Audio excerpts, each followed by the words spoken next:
I'm not ashamed to hold my Lord, nor to defend his cause. Maintain the honors of his word, the glory of his cross. Okay.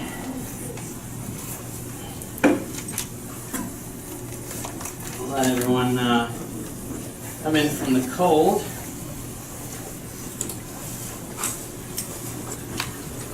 In the break, Jeff, I think some of them are going to want to figure out how to turn some of these heaters on. And so, you can, if you want to go around and do it, if you know which ones, you can do it now, but otherwise, during the break, we'll be fine. We're in Revelation chapter 12 this morning. Last week, we covered the first 6 verses of Revelation 12. Well, we read the first 6 verses of Revelation 12. I'd like to reread those, but I'll read them for time's sake, and you can follow along in your Bibles. Revelation 12, verses 1 through 6. And there appeared a great wonder in heaven, a woman clothed with the sun and the moon under her feet, and upon her head a crown of 12 stars. And she being with child, cried, travailing in birth, and pain to be delivered. And there appeared another wonder in heaven, behold, a great red dragon, having 7 heads and 10 horns, and 7 crowns upon his head, and his tail drew the third part of the stars of heaven, and did cast them to the earth. And the dragon stood before the woman, which was ready to be delivered, for to devour her child as soon as it was born. And she brought forth a man-child, who was to rule all nations with a rod of iron, and her child was caught up unto God and to his throne. And the woman fled into the wilderness, where she had a place prepared of God, that they should feed her there 1,260 days. So we discussed last week mainly the woman found in these 6 verses, and we discussed how she was a woman clothed with sun, moon, and stars, how she gave birth to a man-child. This son was to rule all nations with a rod of iron, and would be caught up to God, to his throne. Who was the son? We identified him last week. Jesus Christ. Jesus would seem to fit the picture of the son here. We don't know of anyone else. There's no one else we can identify in the New Testament and prophecy, anywhere else, who would rule the nations with a rod of iron. No one else caught up to heaven, to his throne. Jesus reigns on the throne of God. And so, Jesus is the Son. And that left us with who the woman was. And we had discussed possibilities. Could represent, some people think it represents, 3 biblical ages or dispensations. The patriarchal age, which would be represented by the stars. The Mosaical age, which would be represented by the moon. And Christ's age, represented by the sun. Various points of light, if you think. Stars, little points of light. God spoke to different people in the Old Testament. He spoke to Abraham, Enoch, Noah, Isaac, Jacob. He didn't speak to everyone. He spoke to a person here, a person there, as they served him. Then under the Mosaical age, he didn't speak to the entire world again, but he spoke to a people through Moses, Israel. And so, if you want to think of the stars being points of light, small points of light, the moon is a larger source of light. It doesn't provide light itself. It reflects light, but it is a big source of our light at night. If you ever drive out on a moonless night, you know it's dark. And especially if you have cloud cover and no moon behind it, it is exceptionally dark. We have street lights in the city, but go out to where Jeff lives and in the countryside there. I've driven on cloudy nights there. It's a long drive in the dark. And so we have the moon providing light, but it doesn't light up the entire sky. It's still dark. Whereas we have the sunlit age, Jesus Christ, he speaks to the entire world. He illuminates all. God's plan of salvation is completely revealed. So that's a possibility. Another possibility that the woman was the Jewish nation. But we noted that that nation largely rejected Christ. And so if it's going to represent the Jewish nation, the physical Jewish nation, that doesn't seem to fit the picture of the woman going into the wilderness being fed for 1,260 days. And so, doesn't seem to fit the physical Jewish nation, but we'll come back to it in a second. Then we discuss, well, maybe it's the church. But note, the church is the product of Christ, not vice versa. The woman gave birth to the man-child. And so, if it is the church, what Christ built, it doesn't seem to fit there. Then we have the Virgin Mary. But again, we've run into the problem that Christians are not the offspring or the seed of Mary. Who are we the offspring of? We're Abraham's seed, and heirs according to the promise. Abraham's seed, but we're sons of God too. And so, by faith. And so we run into that problem. And so, really what we come down to is sort of an amalgam. Micah 4, verse 10. If we go back to the book of Micah, it's on the screen, but I don't have it queued up right away. If we go back to the Old Testament book of Micah, chapter 4, we get the same type of language used, and that can help us understand what this language is. Understanding what the Old Testament said, and then coming and taking a look at what the New Testament could be using the similar language. But in pain and labor to bring forth, O daughter of Zion, like a woman in travail, for now thou shalt go forth out of the city, and shalt dwell in the field, and shall go even to Babylon. There shall you be delivered. There the Lord shall redeem you from the hand of your enemies. John here, and God is revealing through this vision to John, is using the same sort of language that Micah was using to talk about, in Micah, a physical remnant of God's people. Old Testament's physical, New Testament generally uses spiritual representations, even if they are, even if they go back to the Old Testament to physical representations.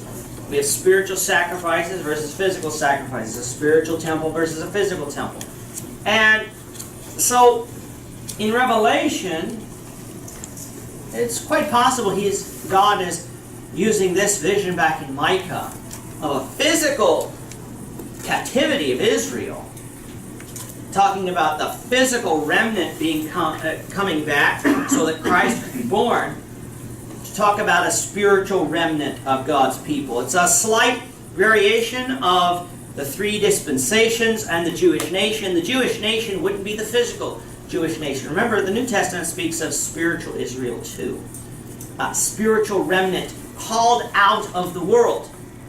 We are called out of the world if we are Christ. And so the man-child that was brought forth was the remnant of the daughter of Zion. He was the Messiah, Jesus Christ. As Micah 5, verse 2 says, But you, O Bethlehem Ephrathah, though ye be little among the thousands of Judah, yet out of you shall come forth unto me that is to be ruler in Israel, whose going forth have been from old, from everlasting. So the man-child has brought forth is Jesus, and the remnant of her seed, in Revelation 12:17, are those who keep God's commandments.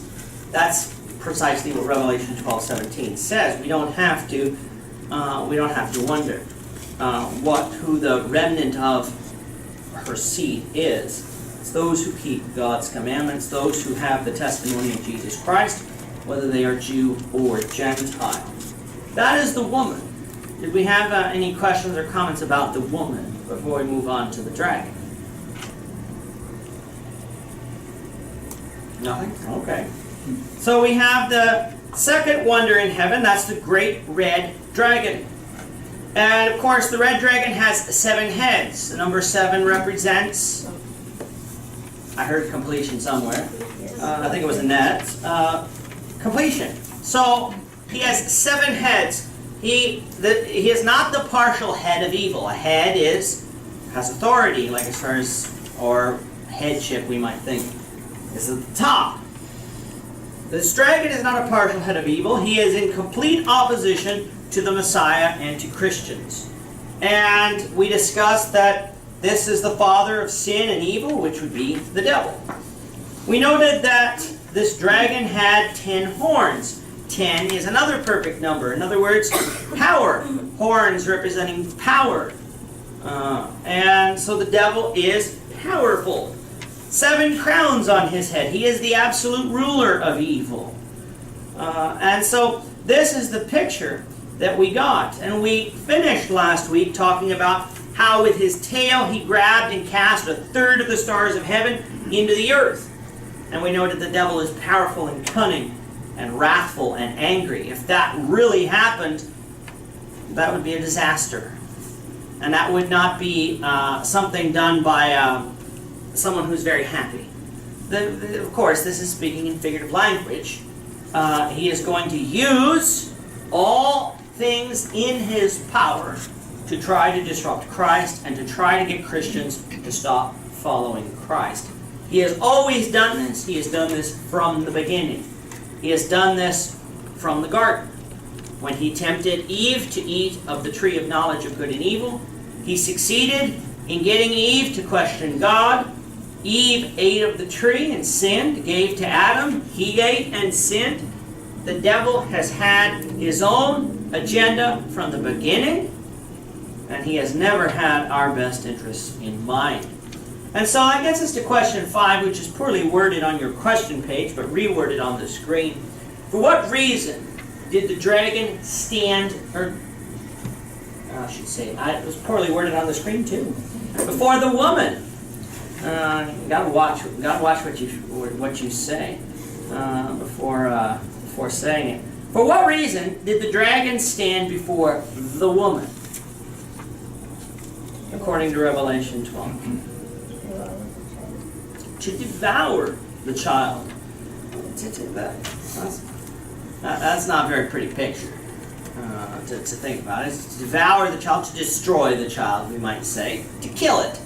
We eat something, it's killed, it's dead.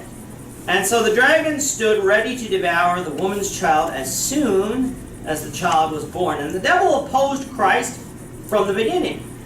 He opposed Christ even before Christ was born.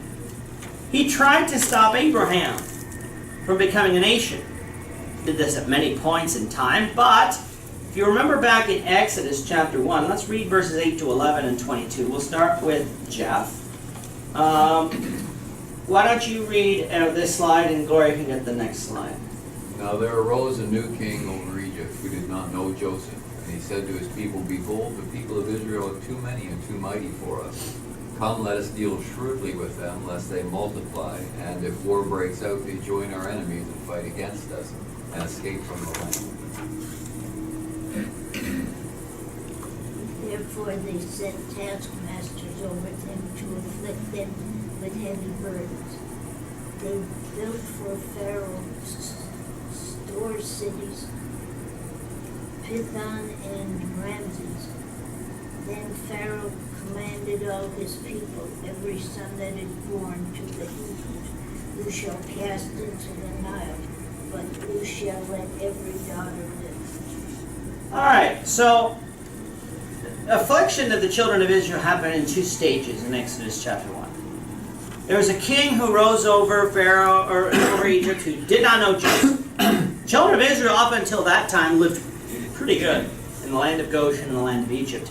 They had everything they desired. They had the best land in Egypt, if you don't know, along the Nile Delta. And that was all because of what Joseph did for Egypt. The Pharaoh rewarded Joseph and his family with that. And of course, the new king comes up. He doesn't, young people always think that old people don't know what they're doing. They don't listen to what the older generations have said and done. They forget what the older generations have said and done. It's more like, what have you done for me lately? I don't know who this Joseph is, and this people who's not even ours, they got the best land. Sooner or later, they're going to come up, and they're going to get rid of us. And I believe that's truly the motivation of Pharaoh in this case. Motivated, yeah, there's some behind-the-scenes things going on too that we know from the story, but Pharaoh didn't like children of Israel. Thought they would overrun him, so he enslaved them. But that really didn't stop the children of Israel from having children.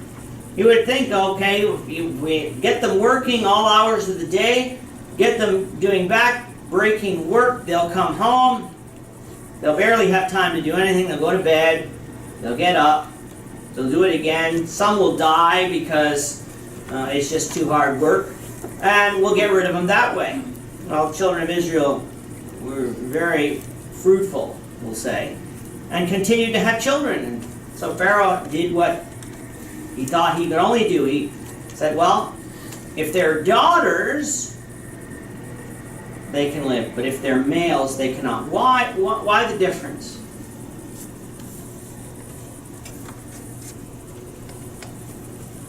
Why were the daughters allowed to live, but the sons not? Jeff? Well, stated that they were concerned about what would happen by the power of Israel. Yeah. What if war happened, they might go with our enemies. So if there's no males, nobody fight. Nobody fight, because generally women didn't serve in the army. Remember, how was nationhood and seed generally passed? It's passed through men. You remember if a man and a wife didn't have a son, didn't have children, there was that special situation where the brother would take up seed for the son. All inheritance was given through male heirs.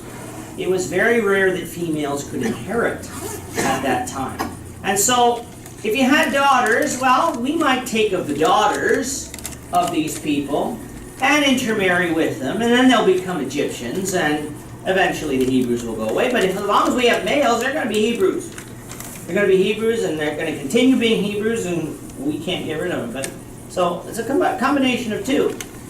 Can't have them to fight.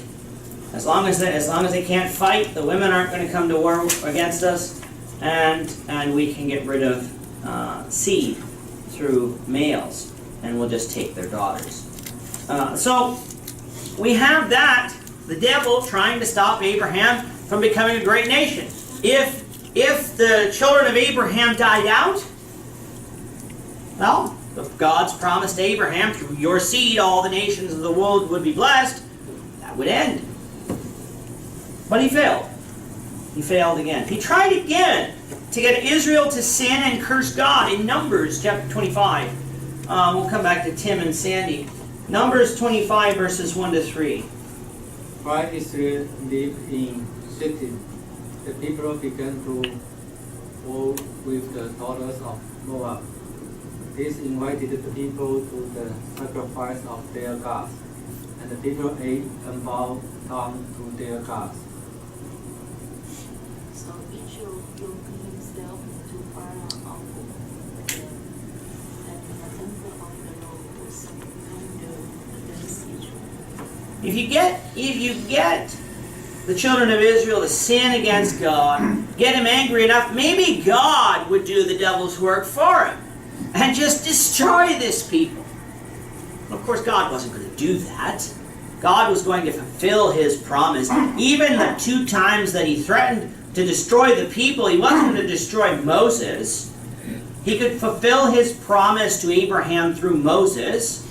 We often think, well, it had to be through this. No. Up until this point, we really don't get a messianic promise. We get them to Abraham, Isaac, Jacob.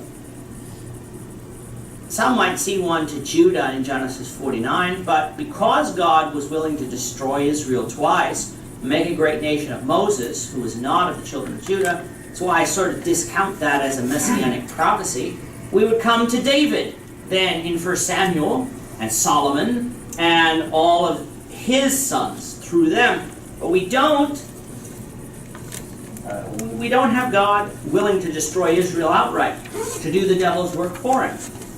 The Lord was kindled against Israel. They were reproved, and again we find this cycle all the way through the Old Testament. He tried to prevent Israel's return to the Promised Land. When we studied Ezra and Nehemiah, when Bill led us in those studies probably about a year and a half ago, constantly they were trying to rebuild the temple, and they would get delayed because one of the peoples would report back to Persia saying, well, this people's doing this people's doing that. They stopped building the temple. Or they stopped building the walls of Jerusalem. Or they had to fight off this people.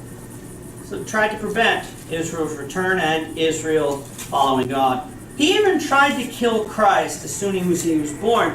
Come back to Henry. Whoever wants to read, we'll read one slide each. Matthew 2:13-18. Now when they had departed, behold, the angel of the Lord appeared to Joseph in a dream and said, Rise, take the child and his mother, and flee to Egypt, and remain there until I tell you, for Herod is about to search for the child and destroy him. And he rose and took the child and his mother by night and departed to Egypt. Shidam. And reminder till the death of Herod. This was to fulfill what the Lord had spoken by the prophet, out of Egypt I called my son. Then Herod, when he saw that he had been betrayed by the wise man, became furious, and he sent and killed all the male child in Bethlehem and in all that region who were 2 years old or under, according to the time that I sent from the wise men. Then was fulfilled what was spoken by the prophet Jeremiah. A voice was heard in Ramah, weeping and loud lamentation. Rachel weeping for children. She refused to be comforted because they were no more. The devil here, when he couldn't stop Christ from being born in the first place, he got Herod to be jealous of someone who might be king, might come across and depose Herod of being king. So he killed all the males around Bethlehem, 2 years and under. And that shows us also maybe that there's a little bit more time for the wise men to get to Bethlehem and that region than the night. We often think of the wise men coming to Jesus in the manger. Luke doesn't tell us the wise men came to Jesus when he was in the manger. They were still in Bethlehem, but not in the manger. And the question always is, why 2 years and under? He wanted to make sure that if he could, the child was going to be killed. And of course, the angel of the Lord warned Joseph and Mary to flee to Egypt, for the child's life was in danger. And so the devil stood ready to devour the woman's child as soon as he was born. Did he succeed? No, he didn't. The child, according to Revelation 12, was born. And he not only was born, but he was even taken to heaven. And so we get this amazing picture in Revelation chapter 12. And a lot of people want to do a lot of things with verses 7 to 12. Let's read them, and then we will discuss what's going on. We'll come across to Sandra. Revelation 12, verse 7. We'll do Sandra, then up to Lisa and Annette. Now war arose in heaven, Michael and his angels fighting against the dragon, and the dragon and his angels fought back. But he was defeated, and there was no longer any place for them in heaven. And the great dragon was thrown down, an ancient serpent who is called the devil and Satan, the deceiver of the whole world. He was thrown down to the earth, and his angels were thrown down with him. And I heard a loud voice in heaven saying, Now the salvation and the power and the kingdom of our God and the authority of his Christ have come. For the accuser of our brothers has been thrown down, who accuses them day and night before our God. Do you have comments on that? Oh, sorry. And they have conquered him by the blood of the Lamb and by the word of their testimony. for they love not their life even unto death. Therefore rejoice, O heaven, and you who dwell in them. But woe to you, O earth and sea, for the devil has come down to you in great wrath, before he knows that his time is short. Alright, so what is going on in heaven? Oh, before I turn that slide around. What's going on? A little bit of a war. War in heaven. Family dispute. Family. I don't think it's much of a family dispute. This is outright war. This is outright war in heaven. Now, there's a lot of things we just can't understand about what's going on. We don't think of the devil being in heaven. We just don't think of the devil being in heaven. What do we think of when we think of heaven? Perfect. God is there. The throne of God is there. We're not going to speculate on anything more than the page tells us. The devil, there's spiritual warfare. This is spirit. This is not the same type of warfare we are dealing with. Of course, God is absolutely against the devil and is fighting against the devil. There's war in heaven. Who? Name the opposing forces. Those who are opposing each other. There's two sets of forces. Who is identified as opposing each other in heaven? Alright, so we have Michael and his angels. And then the devil, who is the dragon. This is how we know the dragon is the devil, because he is identified as the devil in this section. The dragon and his angels. So, who is Michael? Has the scriptures ever identified Michael before? In Jude verse 9. That's where and this will be Bill. Can read Jude verse 9. But when the archangel Michael, contending with the devil, was disputing about the body of Moses, he did not presume to pronounce a blasphemous judgment, but said, "The Lord rebuke you." All right, without getting too much into even what this verse is talking about, because even this verse can lead to a lot of discussion about what's going on here. But we have identified here the archangel. What is an archangel? What would we think? More like a head angel. That's typically what we think. Arch tends to denote maybe a little level higher. When you think of the Catholics, they have a bishop and then the archbishop, who is over the bishop. That's typically what the word means. Is we don't read of a lot of, we read of cherubim and seraphim, and they seem to be of a different type of spiritual being. And we read of angels, and we read of archangels. Michael is an archangel. And he seems to be, in Revelation 12, leading his angels. And that would seem to go hand in hand, too. There is a leader. And so Michael is the archangel. He also is described in the Old Testament, though, in the Old Testament book of Daniel. In Daniel chapter 10, we'll come across to Kala, verse 13. The prince of the kingdom of Persia withstood me 21 days. But Michael, one of the chief princes, came to help me, for I was left there with the kings of Persia. Okay, and so Daniel 10 would identify this as the same Michael. In verse 21 of Daniel 10, which I don't have on the screen. But when I show you that which is noted in the scripture of truth, and there is none that holds with me in these things but Michael, your prince. It's not identified an angel. We would say, well, there may be a different Michael. Reading context, this is the same. This is an angel speaking. And so we read of Michael. Any other angels we read of in the Bible by name? Another one that comes to mind? Gabriel. We read of Gabriel. We don't read of Gabriel in Revelation 12. We don't know where Gabriel is. Not mentioned, not important in this narrative. We read of Michael, we read of Gabriel. If you accept some of the Catholic books, I think there's another angel identified there, but I forget his name. We typically don't have angels identified.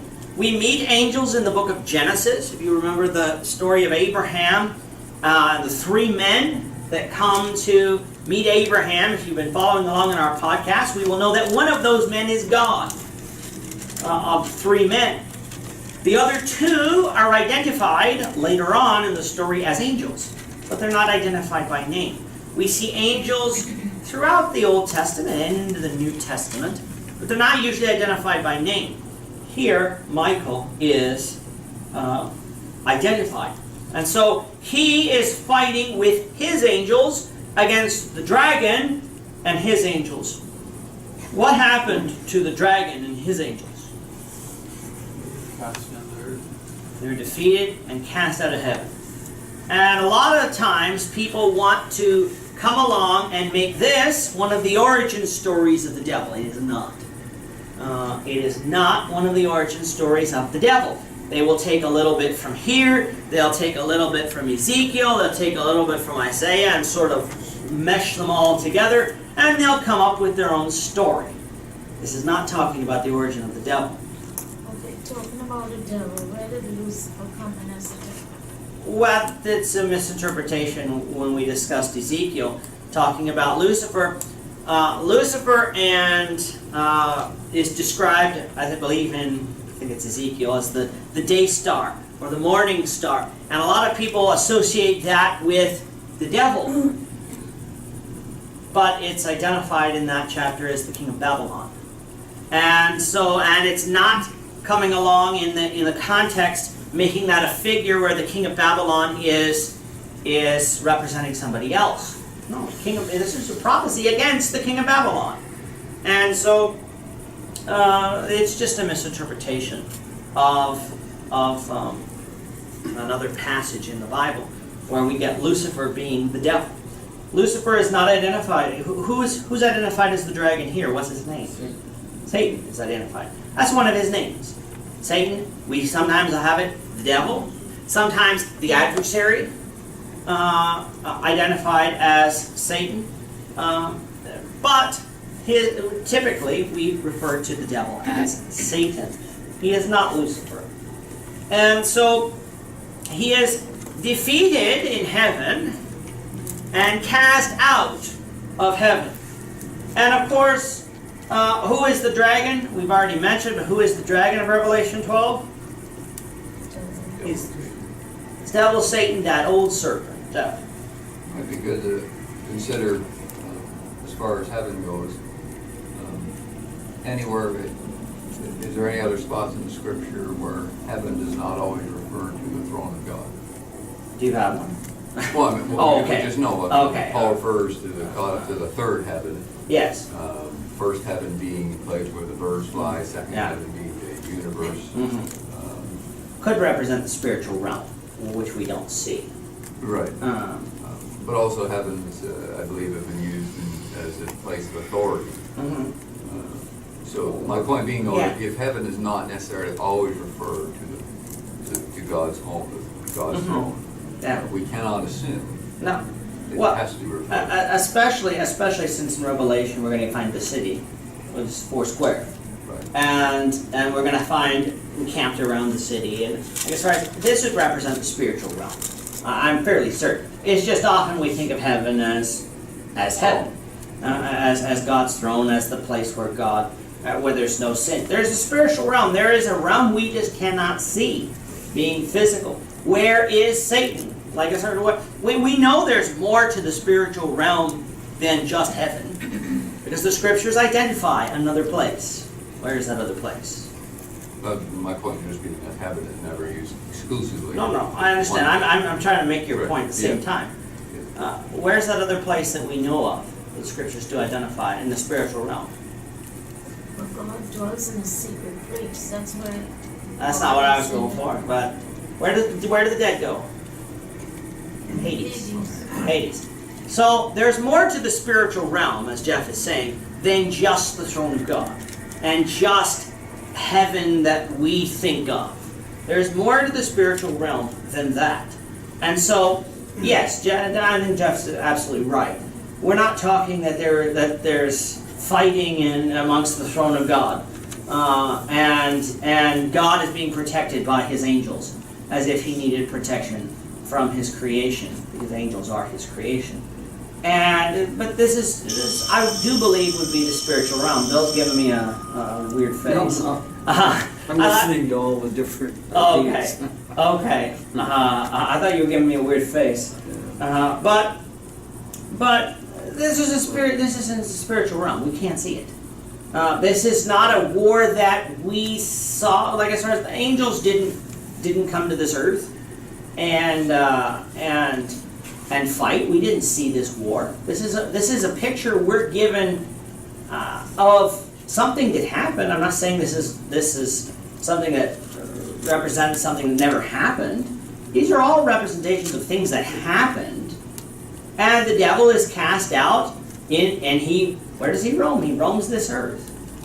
Even in Revelation chapter 12, if you take a look at the entire context, this is a split, remember, from chapter 11. We sometimes will assume, well, this takes place after the events of chapter 11. That's not necessarily true. Remember, we're talking about the child being born. Well, Jesus had already been born by the time John's writing his book. Jesus had already ascended to heaven by the time John wrote this book. This war in heaven doesn't necessarily take place after chapter 11. This is most very certainly describing events that have already taken place, and God is sort of giving us a summary of what has happened in order to explain what will happen. The devil, he is here on this earth, and no, we cannot see him, but he has been cast to this earth. He roams this earth. Jesus, or the Bible talks about the devil roaming this earth. Bill, it's hard to, time. Yeah, right. No, go ahead. But it's hard for us to understand the heavenly realm. I mean, Yes. Satan came before God. He came before him with Job. Oh, yeah, okay. And now I understand what you meant. But Until Christ died on the cross, Yeah. he could come before God against us. But Christ now, through his death, has which we won't get to today. sorry. But yeah, no, Okay. absolutely. This is exactly why he was defeated. But, yeah. Because we're going to get to the reason why was the devil defeated. How was the devil defeated?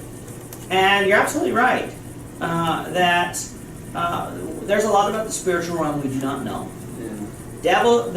God, like as far as the devil, it all goes to the question of where did the devil come from? Obviously, he was created by God. Obviously, he was created good, because God does not create evil. And there's just a lot we just don't know. And we don't have to know. And this is an amazing picture. In the spiritual realm, there was this war in heaven. The war was because the devil was coming and saying, "These are mine. These people are mine. You can't take them from me." And Christ is going to say, "Yes, I can. Because I will die on the cross for their sins, and there is nothing you can do to stop me." And so next week, we're going to get into how the defeat came about. We're going to look at some verses in the New Testament that shows how the devil was defeated. And since he was defeated, he could no longer accuse man before God, saying that you cannot save them.